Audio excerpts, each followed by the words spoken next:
संघ प्रमुख मोहन भागवत ने फिर से एक बार विवादित बयान दिया है। उन्होंने कहा कि हिंदुस्तान में 1930 में योजनाबद्ध तरीके से मुसलमानों की संख्या बढ़ाई गई।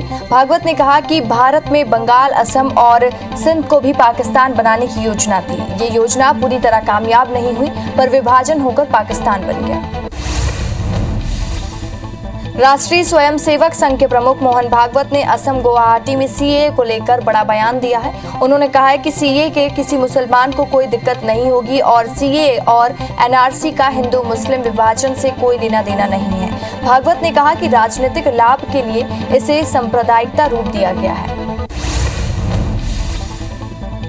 कोरोना के मुद्दे पर कांग्रेस नेता राहुल गांधी ने एक बार फिर से मोदी सरकार पर निशाना साधा है। उन्होंने आरोप लगाया है कि कोरोना महामारी की दूसरी लहर के दौरान भारत सरकार में गलत फैसलों ने हमारे 50 लाख भाई बहनें और माता पिताओं की जान ली।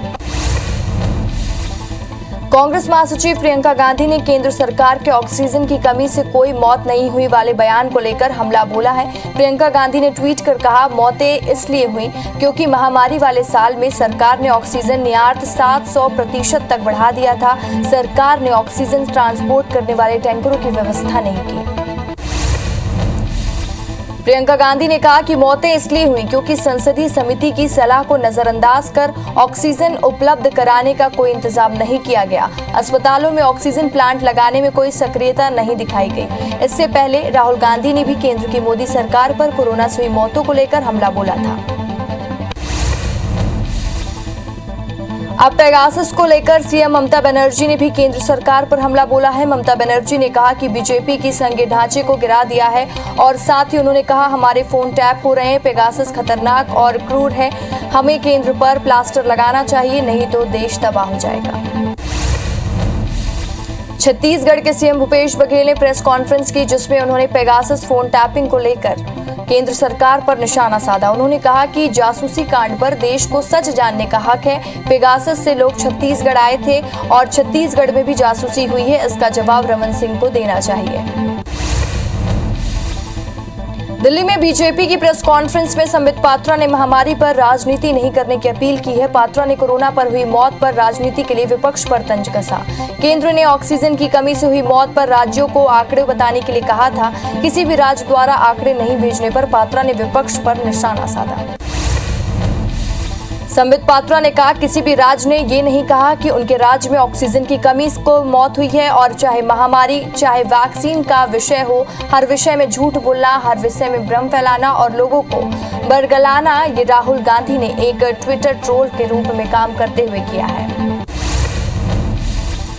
पश्चिम बंगाल के नेता प्रतिपक्ष शुवेंदु अधिकारी ने ममता बनर्जी की सरकार पर बड़ा आरोप लगाया है। अधिकारी ने कहा ममता बनर्जी की सरकार उनका फोन टैप कर रही है। उन्होंने कहा कि आमने सामने या व्हाट्सएप पर बात करने के अलावा कोई मौका नहीं है। उनकी सरकार हर छोटे बीजेपी कार्यकर्ता का फोन टैप कर रही है।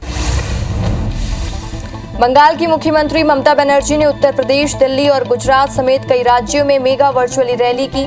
शहीद दिवस पर की गई इस रैली में ममता ने जाहिर कर दिया है कि बंगाल के बाद उनकी नजर अब दिल्ली की सरकार पर है। ममता ने कहा जब तक भाजपा पूरे देश से साफ नहीं हो जाती तब तक सभी राज्यों में खेला होगा। उन्होंने कहा कि हम 16 अगस्त को खेला दिवस की शुरुआत करेंगे। सिद्धू और पंजाब के कैप्टन अमरिंदर सिंह के बीच कला अभी भी जारी है। इस बीच आज पंजाब कांग्रेस के नवनिर्वाचित अध्यक्ष नवजोत सिंह सिद्धू अमृतसर के स्वर्ण मंदिर पहुंचे। स्वर्ण मंदिर में उन्होंने माथा टेका। उनके साथ बड़ी संख्या में मंत्रियों का और विधायकों का जमावड़ा भी दिखा और एक तरह से ये शक्ति प्रदर्शन के रूप में देखा जा रहा है। उत्तर प्रदेश विधानसभा चुनाव को लेकर बयानबाजी शुरू हो गई है। उन्नाव में उत्तर प्रदेश के पूर्व मुख्यमंत्री और समाजवादी पार्टी के अध्यक्ष अखिलेश यादव ने दावा किया है कि आगामी चुनाव में उनकी पार्टी अपने गठबंधनों के साथ 350 सीटें जीतने जा रही है। बता दें कि अगले साल की शुरुआत में ही यूपी विधानसभा चुनाव होगा। नए कृषि कानूनों के खिलाफ दिल्ली में जंतर मंतर पर प्रदर्शन के लिए किसानों को केजरीवाल सरकार से इजाजत मिल गई है। सभी को कोविड-19 प्रोटोकॉल का पालन करना होगा। इधर Delhi police special CP Satish Golchha और जॉइंट सीपी जशपाल सिंह ने बुधवार को जंतर मंतर जाकर दौरा किया। एक्ट्रेस शिल्पा शेट्टी के पति राज कुंद्रा की गिरफ्तारी के बाद कई बड़े खुलासे हुए हैं। जांच में सामने आया है कि 20 साल की स्ट्रगलिंग एक्ट्रेस को टारगेट कर उन्हें कॉन्ट्रैक्ट में फंसा फिल्मों में काम के लिए मजबूर करते थे। कुंद्रा के खिलाफ 4 फरवरी 2021 को ही केस दर्ज कर लिया गया था। कोरोना की संभावित तीसरी लहर को देखते हुए स्वास्थ्य मंत्रालय ने यात्रा को लेकर गाइडलाइन जारी किया है। इसमें कहा गया है कि बिना फुल वैक्सीनेशन यात्रा से बचने की जरूरत है। स्वास्थ्य मंत्रालय ने कहा दोनों डोज लेने के बाद ही ट्रैवल करें। धर्मांतरण को लेकर छत्तीसगढ़ के नेता प्रतिपक्ष धर्मलाल कौशिक ने इसकी उच्च स्तरीय जांच कराने की मांग की है। वहीं पूर्व मंत्री बृजमोहन अग्रवाल ने आरोप लगाया है कि धर्मांतरण की शिकायत मिलने के बावजूद केस दर्ज नहीं किए जा रहे हैं। इधर मुख्यमंत्री भूपेश बघेल ने कहा कि कोई जबरन धर्मांतरण कराएगा तो उस पर कार्रवाई होगी। एमपी की 3 विधानसभा सीटों के उपचुनाव के लिए कांग्रेस ने प्रभारी नियुक्त कर दिया है। रेगांव के लिए पूर्व मंत्री लखन सिंह घनघोरिया, जोबट के लिए रवि जोशी और पृथ्वीपुर के लिए प्रवीण पाठक को प्रभार सौंपा गया है।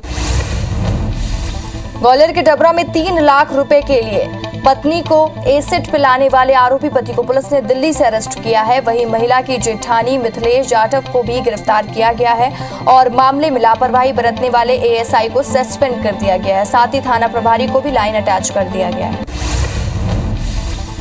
रतलाम के जावरा में पुलिस पुलिया निर्माण के दौरान हादसा हो गया। दरअसल लोहे के सरिये का जाल मजदूरों के सिर पर जा गिरा, जिसमें 2 मजदूर दब गए। हादसे में एक मजदूर की अस्पताल ले जाते समय मौत हो गई। बता दें कि पीडब्ल्यूडी विभाग मुतेड़ा के केरवासा के बीच पुलिया निर्माण का काम करा रहा था।